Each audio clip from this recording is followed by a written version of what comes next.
नमस्कार, मैं हूं सोमेश ढाका और आप देख रहे हैं वीटीएस लाइव न्यूज। और आज एक बार फिर से हम कितलाना टोल पर पहुंचे हैं और कितलाना धरने पर अगर हम बात करें तो काफ़ी सारे किसान नेता पहुंचे हुए हैं और वहीं साथ ही साथ चरखी दादरी से विधायक और सांगवान खाप के प्रधान सोमवीर सांगवान भी यहां पर पहुंचे हुए हैं। और आज एक बार फिर से इनके द्वारा यहां पर पहुंच कर के किसानों को और ज़्यादा ताकत दी गई है, उनको मोटिवेट किया गया है कि जो मांगे हैं उनको वो पुरजोर तरीके से और आगे अच्छे तरीके से उठा पाएँ। यहाँ पर प्रधान जी आपसे एक सवाल जानना चाहेंगे, क्योंकि लगातार हम इस आंदोलन पर बने हुए हैं, लगातार कुछ चीज़ें चल रही हैं। पिछले कुछ दिनों से लगातार दूध के ऊपर काफ़ी सारे बयान आ रहे हैं, कई सारे खापों ने भी इसके ऊपर पंचायतें की हैं, कई गांवों ने पंचायतें की हैं। तो जो चीज़ निकल कर के आई है, कहाँ से निकल के आई, और जो खाप अलग अलग जो डिसीज़न ले रही हैं वो क्यों? क्योंकि पहले तो खंडेला खाप के द्वारा ही इस तरह का डिसीज़न ले दिया गया और अब उसके बाद काफ़ी एक कौतूहल का विषय बना हुआ है ये कि लगातार अब क्या होगा दूध के प्राइसेस का। दूसरी तरफ घी का भी बात अभी की जा रही है कि घी का भी रेट बढ़ाया जाए। ऐसा है कि ये जो खाप वाइज ये जो फैसला लेते हैं, हम कोई भी फैसला ले, फैसला वो ले जिसको हम सिरे से डाल सकें।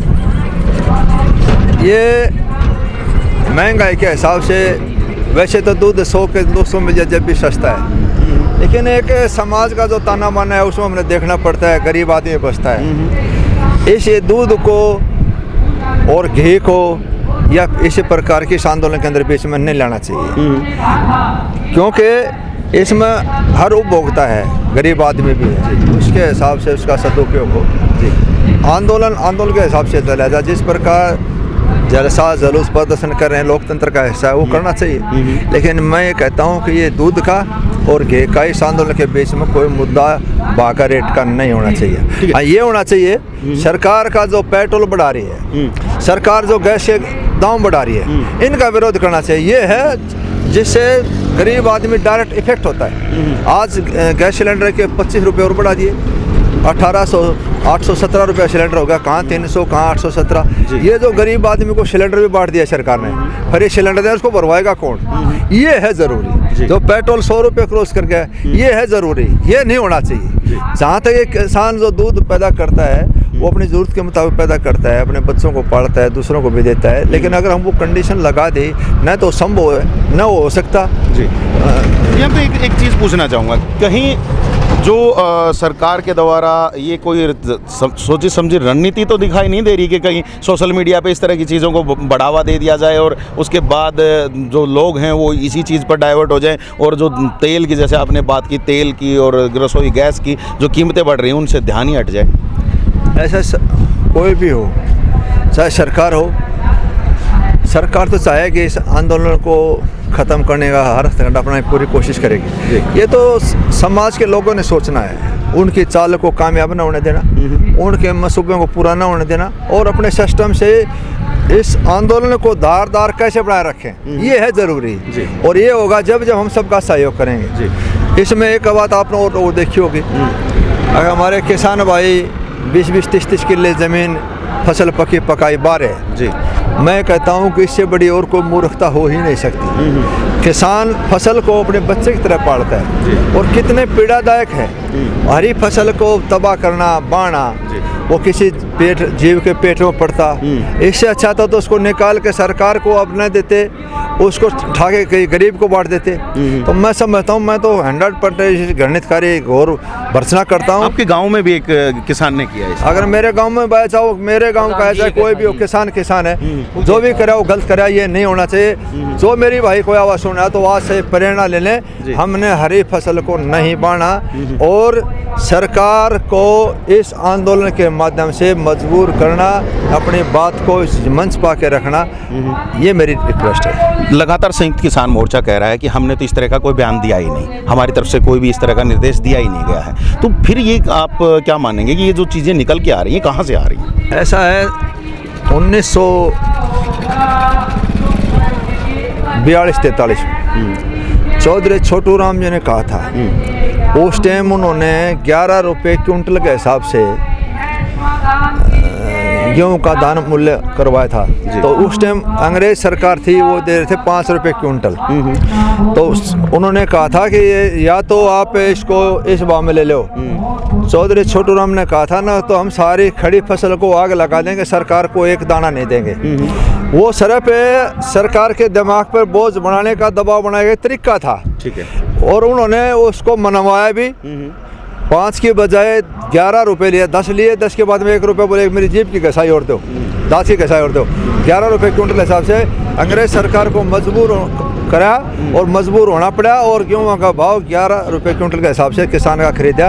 वो उसी बात को माननीय राकेश टिकैत जी ने दोहरा दिया कि हम किसान भाई जो है ना, जमींदार जो है, किसान सरकार को दाना नहीं बेचेगा, खड़ी फसल जला देंगे। वो जो हमारे किसान भाई थे जिन्होंने इसी बात को पकड़ लिया और उन्होंने इसी एजेंडे को अपना घूमना शुरू कर दिया, ये है। और इसको मैं समझता हूँ कि मुंह में से निकले कोई बात का अर्थ उल्टा लगा के, और इसका जो परिणाम आज ये हो गया। मैं नहीं चाहता कि किसी फसल का एक भी किला बाया जाए। मेरे भाइयों से प्रार्थना है कि कोई भाई अपनी खड़ी फसल को न बाए। जी, आपने अभी नाम लिया राकेश टिकैत जी का, काफ़ी बड़े नेता हैं और उनके द्वारा कोई भी बात कही गई वो उनका व्यक्तिगत विचार भी हो सकता है, लेकिन अगर आज की डेट में अगर हम देख पाए हैं तो राकेश टिकैत को बड़े नेता के तौर पर प्रोजेक्ट किया जा रहा है, और पूरे का पूरा जो आंदोलन है वो सिर्फ एक उनके चेहरे के इर्द गिर्द घूमता हुआ दिखाई दे रहा है। क्या कहेंगे, क्या सिर्फ और सिर्फ जो ये एक ही तरफ दिखाया जा रहा है, बाकी नेताओं को कहीं पर दिखाया नहीं जा रहा? सिर्फ कोई भी इंटरव्यू होता है वो राकेश टिकैत जी का होता है, कहीं पर बात कुछ रखनी होती है तो उनसे रखवाई जाती है। ऐसा क्या कारण आ गया कि सिर्फ एक नेता पर ये सारी चीज़ें आ गई? ऐसा नहीं है। ये आंदोलन 40 के 40 पूरा नेतृत्व सारे इकट्ठे भाई कर रहे हैं जी।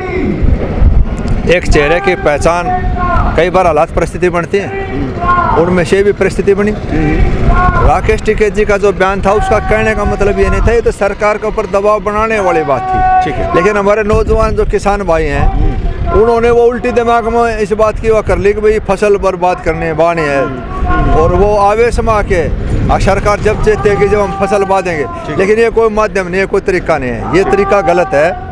उनका कहने का तात्पर्य था, जिस प्रकार छोटू राम जी ने कहा था कि अंग्रेजों को हम एक दाना सरकार को नहीं देंगे, खड़ी फसल को जला देंगे, तो वो उसको लेके जो एक दिमाग में ऑटोमेटिक जो बच्चों के दिमाग में, नौजवानों के दिमाग में बात आ गई ऐसा करने से सरकार दबाव बनेगा, ये उसी का परिणाम। मैं कहता हूँ ये ऐसा नहीं होना चाहिए। रही नेतृत्व की बात, 40 के 40 भिन्न संगठनों के हमारे संगठन बैठे हैं दिल्ली के अंदर, वो नेतृत्व कर रहे हैं। राकेश टिकैत भी उसका एक हिस्सा है, वो भी लगे हुए हैं। और मैं तो ये कहता हूँ 40 को भी छोड़ो, हिंदुस्तान का बच्चा हिंदुस्तान में बाबा भीमराव द्वारा बनाए हुए संविधान को मानने वाला हर बच्चे का आंदोलन है ये। हर बच्चे की, हर आदमी की, हर इंसान की आवाज़ एक आंदोलन की चिंगारी की तरह है। ठीक है, आपने कहा एक आंदोलन की चिंगारी है, लेकिन वो चिंगारी कहीं ना कहीं बहुत धीमे धीमे जलती हुई दिखाई दे रही है।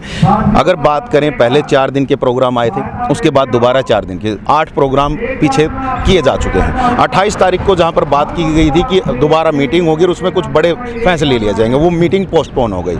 क्या लग रहा है कि क्या जो ये 8 प्रोग्राम हो चुके हैं, अब उसके बाद कोई जो बड़ी चिंगारी भड़क सकती है, या कोई बड़ा जो निर्णय है सरकार पर दबाव बनाने के लिए वो लिया जा सकता है? और अगर आपको ऐसा लगता है तो किस तरह के निर्णय की आप उम्मीद लगा करके बैठे?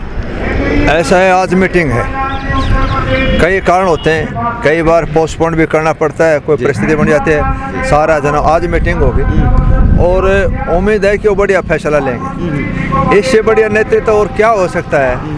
दुनिया का सबसे बड़ा जन आंदोलन पिछले 3.5 महीने से बैठे है और कंटिन्यू तेज धार बढ़ती जा रही है, आंदोलन बढ़ता जा रहा है, तो इससे बेहतर तो हो नहीं सकता। ठीक है। ये जरूर है कि हर एक आदमी की उसके अंदर हिस्सेदारी है। जो नेतृत्व के 40 भाई, राकेश टिकैत भाई अकेला नहीं है और दूसरे भी भाई हैं, सब मिलकर बैठ के फैसला लेते हैं और ये सामूहिक फैसला लेने का नतीजा है जो आज यहाँ तक मुकाम तक पहुँचे। ठीक है, एक आखिरी सवाल आपसे जानना चाहूँगा।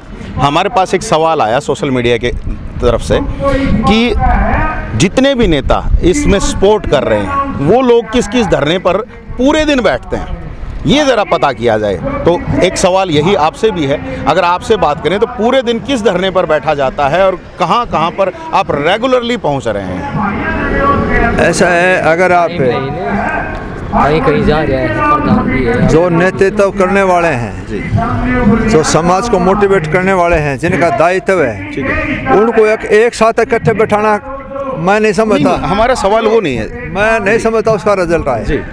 नहीं तो सारा दिन मैं खुद बैठा हूँ, टिकरी बॉर्डर बैठे हैं, लेकिन ये कोई समाधान, ये कोई लॉजिक नहीं है। जिस आदमी की जो ड्यूटी है, जिसको मोटिवेट करना है, जाके विचार रखना, हर आदमी तो रख नहीं सकता। अगर वो रखे, जाके लोगों को जागृत पैदा करना है, ये भी एक जगह बैठने से कई गुना ज़्यादा बेहतर है। ठीक है, आप अपने विचारों को प्रकाशित करेंगे, पूरे देश के अंदर जाए, एक एक टोल पर बैठ के जाए, तो इसमें फ़र्क हो गया। मैं कहता हूँ कि जो जिम्मेवार आदमी है, जिनका प्रभाव हो सकता है, उनको हर टोल के ऊपर जाके अपने स्पीच के माध्यम से, व्यवहार से और कर्म से इसको जागृत करना चाहिए और समाज को। ठीक है, आपने एक अभी भी बात की कि अपने विचारों को व्यक्त करना है। अभी हाल ही फिलहाल बजट सेशन भी स्टार्ट होने वाला है, विधानसभा में क्या आवाज़ उठाई जाएगी? आप वेट फॉर सम टाइम, आप इंतजार करिए। मान लेकिन चाहे तो बढ़िया ही होगा, आपको बढ़िया मौका मिलेगा टेलीविजन के आप देखें। जी, बहुत बहुत धन्यवाद सर, आपने सारी बातें की। तो ये देख लीजिए, आपके सामने है, बिल्कुल साफ तरीके से और लगातार जैसे किसानों के साथ बात कर रहे हैं, किसानों के साथ खड़े हैं, अपने चेयरमैन के पद से भी इस्तीफा दे चुके हैं और सरकार का साथ छोड़ चुके हैं। तो ऐसी स्थिति में कहीं ना कहीं जो एक बड़ी जो चीज़ है वो यहाँ पर दिखाई दे रही है और कहीं ना कहीं जो बढ़िया जो आगे रिजल्ट आने की कहीं ना कहीं बात की जा रही है। तो अभी हमारे साथ यहाँ पर चरखी दादरी के विधायक और सांगवान खाप के प्रधान सोमवीर सांगवान दे, और उन्होंने अपना जो विचार है बिल्कुल खुले मन से रखे हैं। अब यही देखना है कि अब जैसे हमने बात की कि बजट सेशन भी स्टार्ट होने वाला है, उसमें क्या कुछ रहेगा वो देखने वाली चीज़ रहेगी। तो हम आपको लगातार बना करके रखेंगे। आज जैसे मीटिंग भी है, उसमें क्या कुछ फैसले आएंगे वो भी आप तक पहुंचाने की कोशिश करेंगे। हालांकि मीटिंग पोस्टपोन होकर के आज हो रही है, वो एक अलग मैटर है। देखना ये होगा कि कितने कड़े फैसले लिए जाएंगे, और दूसरी तरफ ये भी देखना होगा सरकार उन फैसलों पर कैसा रिएक्शन देती है। तो आप हमारे चैनल के साथ लगातार बने रहिए, देखते रहिएगा VTS लाइव न्यूज़। हम आपको पल पल की अपडेट देते रहेंगे। अभी के लिए आप मुझे दीजिएगा इजाज़त। मैं Somesh Dhaka, VTS live news के लिए।